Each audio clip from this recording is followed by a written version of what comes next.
Okay, first of all, good evening, good afternoon, or good morning, depending on when you got up, and I think it's afternoon here in New York, right? My cities run together, my time runs together. I don't even know. All I know is it's a beautiful day the Creator has brought, and I'm very happy to see such beautiful faces. Assalamu alaikum, and also hello.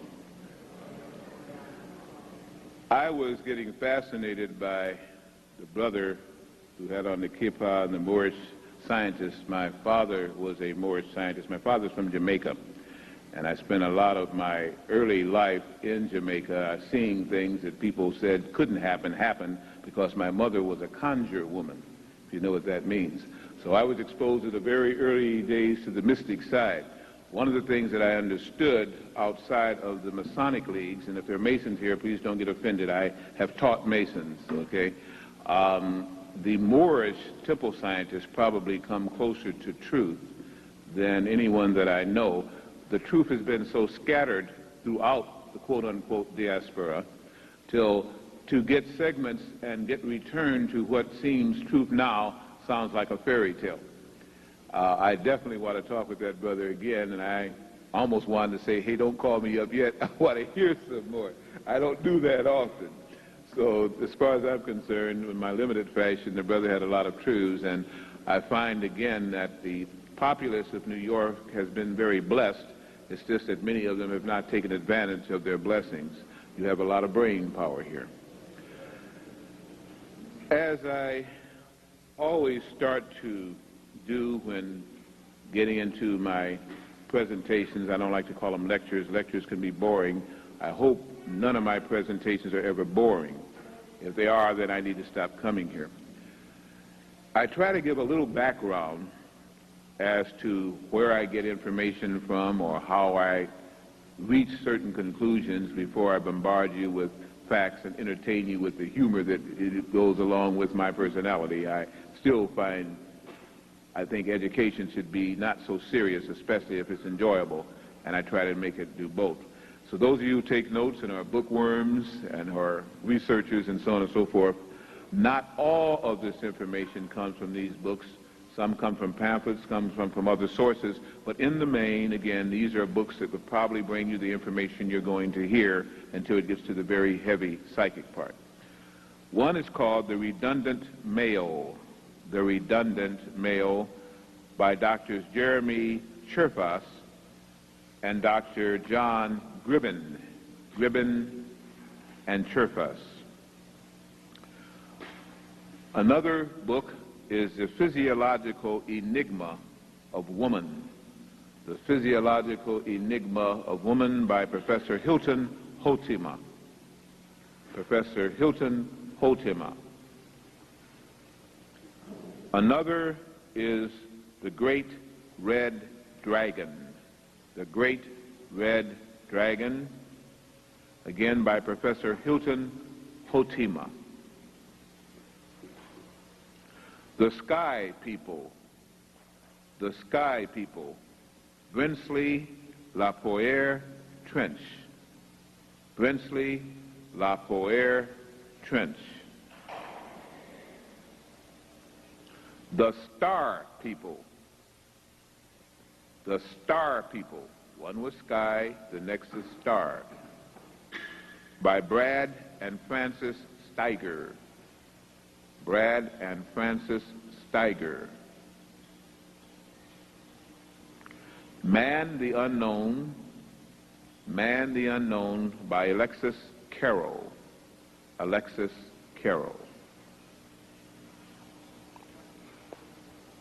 Let me also say that at the beginning, many females could save themselves a lot of physical problems by continuing what they did when they were very young girls, 3, 4, 5, 6, 7, 8, 9, and 10, standing on your head either once a day or twice a day for at least 3.5 to 5 minutes. I start that at the very beginning. I give you your $5 worth at this time. If you want to make extra donations later, great. You can leave and go home if you just understand the importance of what I just told every female in here. Stand on your head once a day. If you can't do it now, have somebody hold your feet up. Invert your position of your body for at least 3.5 minutes. If you get dizzy as soon as you start it for the first 30 days or 30 seconds, and then keep on trying, and if you don't do it but 5 seconds. If you could invert your body for 3.5 minutes a day, which gets away from this tremendous gravitational pull on this planet, and all of the iron and poisons that are in the earth, and give you a chance to reverse those cell structures and let the blood, just like the river Nile, run backwards, you'd save yourselves a lot of problems. Now, that's the end of the lecture. It was good talking. Also, again, I have a large group. It's not really so large. We have about 18 active people and about 7 very active people in the Meta Center. And then we have close to 200 members. I wish that I see them usually once a year during the so-called holiday celebrations. One of the ways that we raise money is selling the booklet of prophecies. Most of you have bought it. If you haven't, please buy it from me before I leave. It's $3.50. The booklet of prophecies. It lists the 34 prophecies for the United States. It's cross-referenced between Nostradamus, Edgar Casey, Mother Shipton, who was a black woman, lived in Louisiana. She doesn't get the publicity she should have. She was an excellent psychic and prophet. Paracelsus, and a couple other people, and then the Holy Bible. I do that because most of us are more familiar probably with that book than any others, although I do understand the sophistication of my audience here, so I'm simply not denigrating, I'm simply sharing. Wherever we found those things listing a thing that seemingly was the prophecy once or twice, we listed it. We came down with all the things we could have said to 34 prophecies, 4 of which are my psychic ability in effect, and I hope that they are good and standard as the rest of them are. I don't tell you which 4 because then you say, well, those 4, Brother Blair, I'm not going to think about. I'll just go by the old masters. Also, we have a special earthquake insert which shows the 20 most earthquake-prone cities and why, the last time they had one, and so on and so forth. And around New York, around Buffalo, is listed. Also understand the prophecies said for these islands here. And understand that from 96 on, this will probably happen. You'll start getting, in this year, 94, an idea of what's going to happen because everything that can happen will happen one time at least in 94. That means we're in for one heck of 1 year. It will people understand what we're coming up against, trying for one more time to let those pompous, egotistical maniacs become at least human and show some signs of spirituality. The books have already said they will not. If they do not, then it starts. Right now, these are warning timblors. They're really not even trimmers yet. They're tremblors. You haven't seen what nature can do when nature finally loses her cool. Today, I heard your president speak and say what was going to happen tomorrow if Bosnia-Herzegovina and Serbs don't do right. Well, this has already been pre-planned. Already the undertakings are not for the purpose you see, and you'll find it out when you see those kind of troops in your streets in 1996 and 97, in the streets of the United States. They will not use the troops from here, they'll use foreign troops. The foreign troops will show you no mercy. Most of them can't even speak the English language. There are a lot of prophecies, and you're in the time for the fulfillment of those prophecies. I say, as the days seem to run by and quicken, you'll see time is speeding up. Some of you already have noticed that. It is not a joke. Time, as we understand it, is speeding up.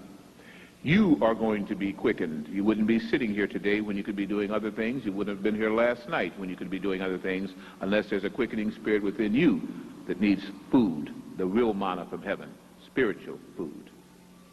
So, as always, and I'm not joking with you, I'm very, very happy to be here. I wouldn't do anything else if I could, and I'd be very sorry if the Creator did not grant me at least a subsistence and hopefully a good life in speaking to people and sharing the little information that I have. And by your presence here, you make my life worthwhile, and therefore I give as openly and as much as I can. Sometimes I get carried away. Stop me. Usually on the question and answer, it all gets carried out. Today, I want to share with you what was advertised as the Woman Lecture. It's either been called, in general, the True Story of Woman or the Womb Man Lecture. Already, the brother kind of took my thunder and gave you a punchline, so I'm going to have to see if I can find some other punchlines now, because he was sharing with you again one of the secrets about the true creation of Earth, woman, and what a patriarchal male society has done to try and take her away from her proper vestitures. Females in general have a lot of problems with other females. Housewives in general have a lot of problems and distrust for the working girl and the working woman. The women who work with the husbands of housewives are thought of by housewives to be the biggest threat on the planet. Not the earthquakes and tornadoes, but the woman that the man sees every day and has to work with her. We find again that most of the secretaries, co-workers, and now executives and sometimes bosses are females who are ruling their men, and the men have to sycophant in order to keep their jobs. So not only is there a problem in the immediate nuclear family, but there's a problem on the job. Women scrutinize women very, very closely. The appraisal of a woman for another woman is such that I find men pale by comparison in their criticism or critiquing of either males or females. It takes a woman to tell you about a woman. But also there is a bonding amongst females that I don't find amongst males in general outside of the sports arena and fraternal groups. It is a mutual benefit and understanding what suffering is all about. Now, it's terrible to say that all females suffer, but if you listen to some of the conversations, as I've been privileged to do so, and have shared with you conversations as I would act as a panel organization or moderator for panels of women, every woman feels in general that she is put upon or has gone through pain that nobody except another woman could possibly begin to understand, and one of such pains, of course, is the miracle of childbirth. I have heard women say there is no pain a man can endure that rivals that of childbirth, and yet I see women getting pregnant all the time and looking forward to carrying children, so I say something's wrong, you're lying to me. There must be a pleasure that comes with that pain that is indescribable, because I wouldn't go through it twice. Somebody would get killed.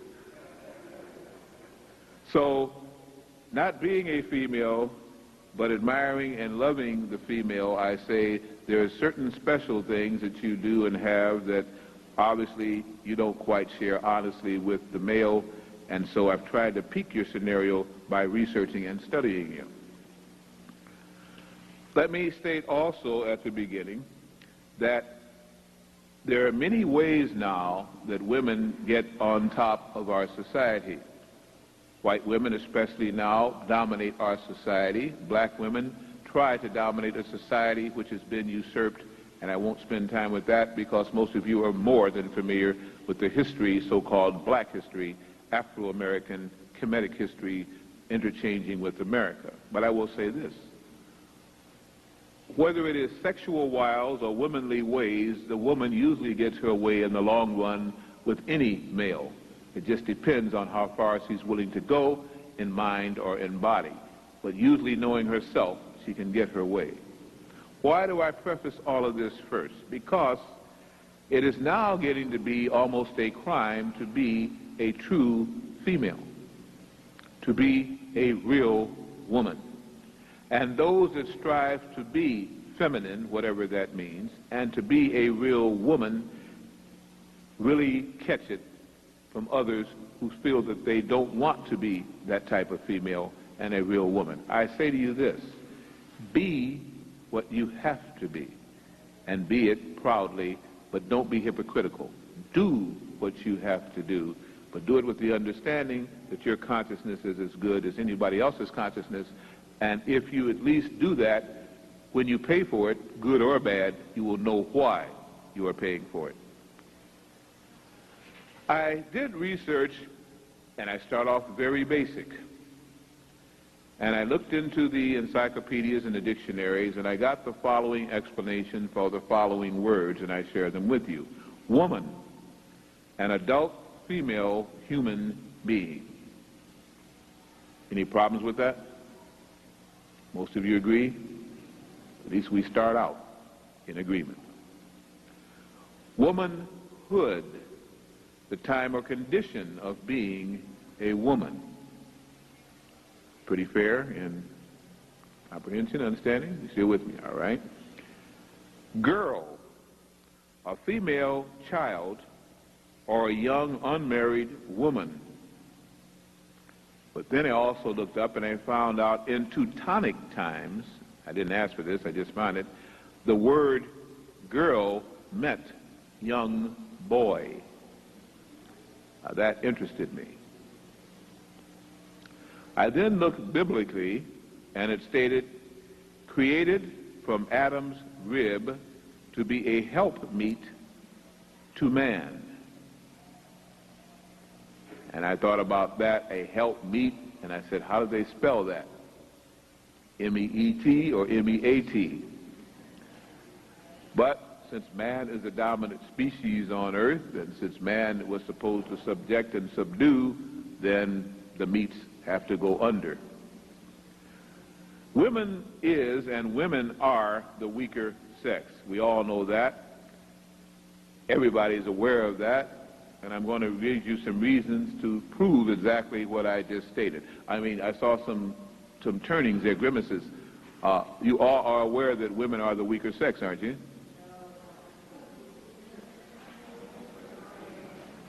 We didn't stay in agreement past 3 statements. Some of you actually believe that woman is not the weaker sex? It's going to be a long afternoon. Well, let me try to educate you as to why these are truths. Throughout the world, there are more widows than there are widowers. There are more women, 100, octogenarians and over, than men. Well, you're looking at me. I'm telling you how I'm going to prove my statement. Just bear with me. The female body, on a worldwide consideration, retains the characteristics of youth much longer than does the male body. Are you getting the picture? Less or fewer women have hardening of the arteries than men, the incidence of ulcers in men, and again, most of the deterioration and the signs of age show less in the female body than they do in the male body. Told you I was going to prove a point. There's more heart failure and apoplexy in men than there is in women.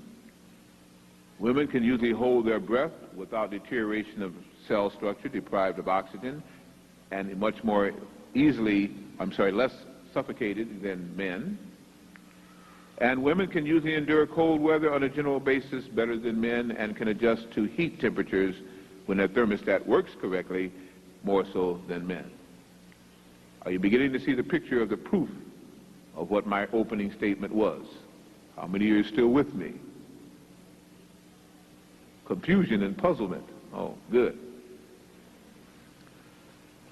Women in general at higher altitudes, like in the Andes Mountains and so, can usually carry heavier loads than men because the muscle fiber is toned better, and the amount of oxygen within the cell structures is greater than that of men.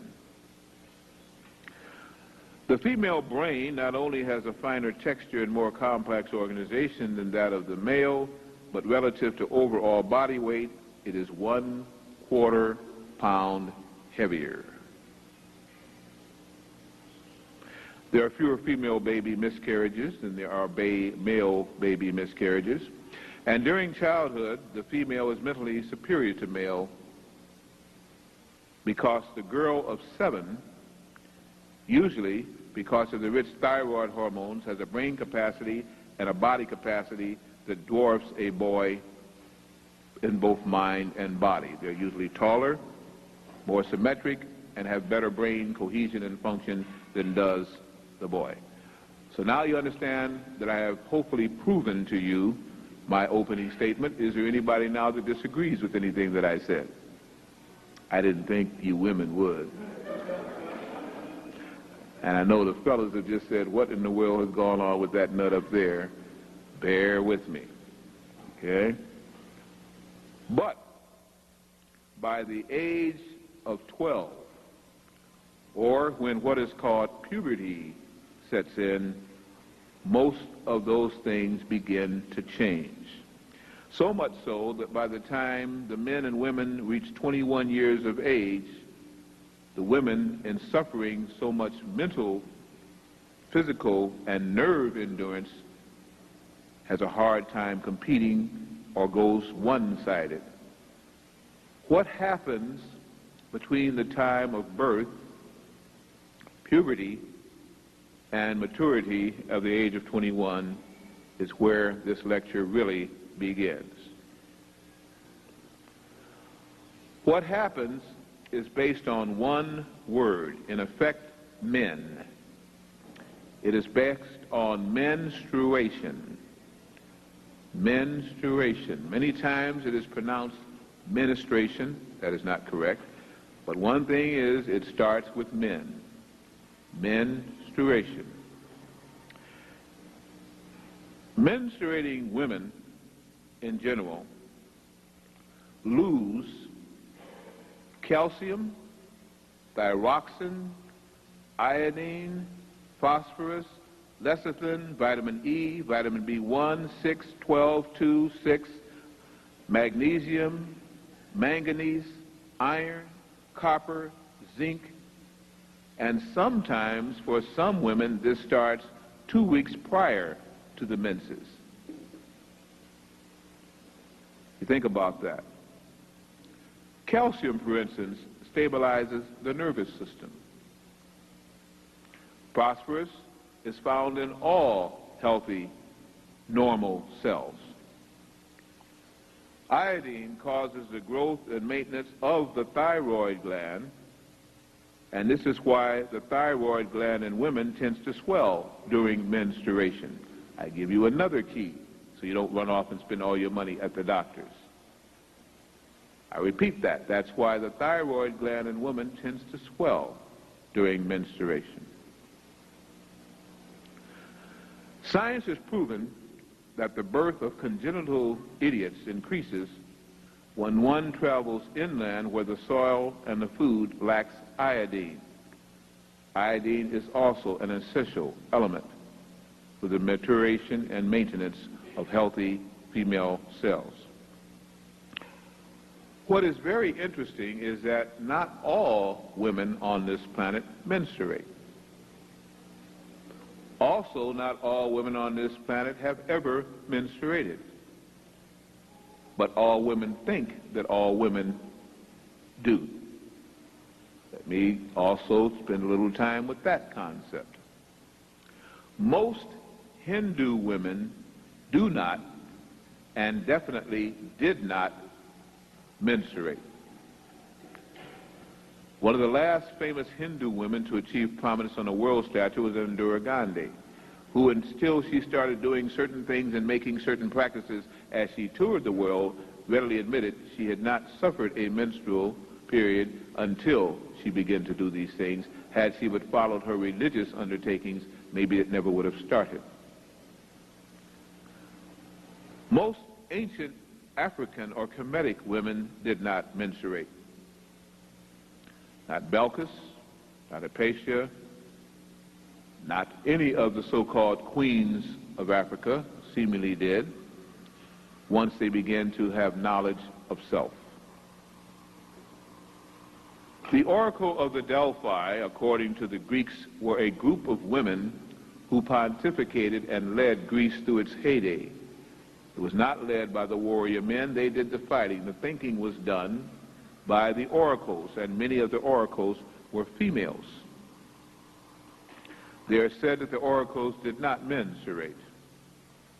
We hear a lot of talk about the Amazon women, the Teutonic women, the Gauls, the West African Watetas, the East African Bossamans, the Andambis of the Congo. Most of these oceanic women and most of these Kemetic women did not menstruate. These women were the strong women of our history. And in many cases, they could grow to be 7 and 8 feet tall. That's why amongst the Watusi and the Watusi women, when they told you of their diets and things that used to be different, they have some of the most tall, or the tallest women and persons, in fact, on earth itself.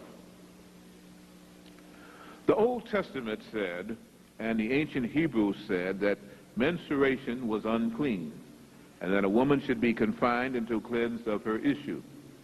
But understand again, a lot of that book was tampered with by a patriarchal society, and if you're not aware of that, and I think most of you should be, then we have a lot of interaction that we could go through.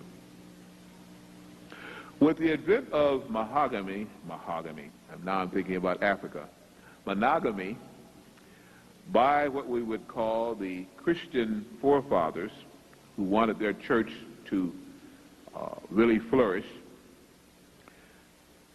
came the taught, learned sensation that menstruation was correct, menstruation was necessary, and was the woman's paying for her sins for having made Adam eat the apple, and now must also bear her child in pain and affliction. And many of you bought that, didn't you? I state to you that menstruation is not a cleansing process. It is only the result of the deterioration of the egg, unfertilized, and that men have perpetuated a myth that women collectively have bought, and I can at least begin to forgive some African Kemetic women because they didn't have too much of a choice. In their old habitats, in their old lands, many of them, as I say, were taught better. I'm going to now talk to you as adults, if I already haven't, and I hope again you will accept these things with an adult mind, and then on the Q&A, talk to me, question me if you will. The whites is a street slang for a term called leukorrhea. It is an issue, a secretion from the vaginal area which women sometimes suffer from. If the womb becomes catarrhal, has mucus, has a cold, the whites is one of the results. The inflammation of the uterine lining produces, in many cases, menstruation, and many things can cause that, as we shall talk about. The fluids lost in leukorrhea, or colloquial on the street, the whites, are important vital substances. Lipoids, alkaline lactates, natural sodium, potassium, calcium, plus brain and nerve foods in the form of lecithin. In fact, the mucous corpuscles present in leukorrhea are presently hemoglobin capable. What do I mean by that? It means that they are capable of forming human blood-carrying, oxygenating corpuscles. So not only does a woman then suffer the menses, but if she also has leukorrhea, she is constantly losing the ability to build life-giving blood cells, which anyone knows without that the body does what? Deteriorates. Some women are on a constant menses. And then you wonder why some women are very irritable, very agitative, anemic. They get dizzy and have migraine headaches and jump at the sound of a firecracker 20 miles away, which they think they can hear. If anyone suffered that kind of loss from puberty till death, I wonder again why women are not half crazy. There are some men and other women that say they are. I didn't say it. I say, faced with that loss, we could have a problem. I state that if the menses was cessated, if it stopped, if the blood loss and even the alkaline lipase loss was ceased and stopped, then not only would women be very strong, and they wouldn't be intuitive, they would be psychic, but they also could give birth to babies without a man being anywhere around. And there is the key to your problem and your problematic solution.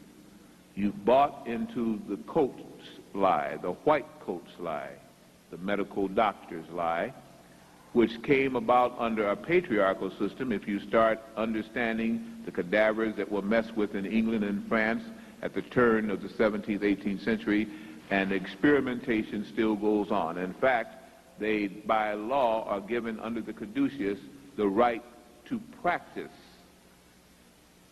And the practice is upon, in many cases, you as females.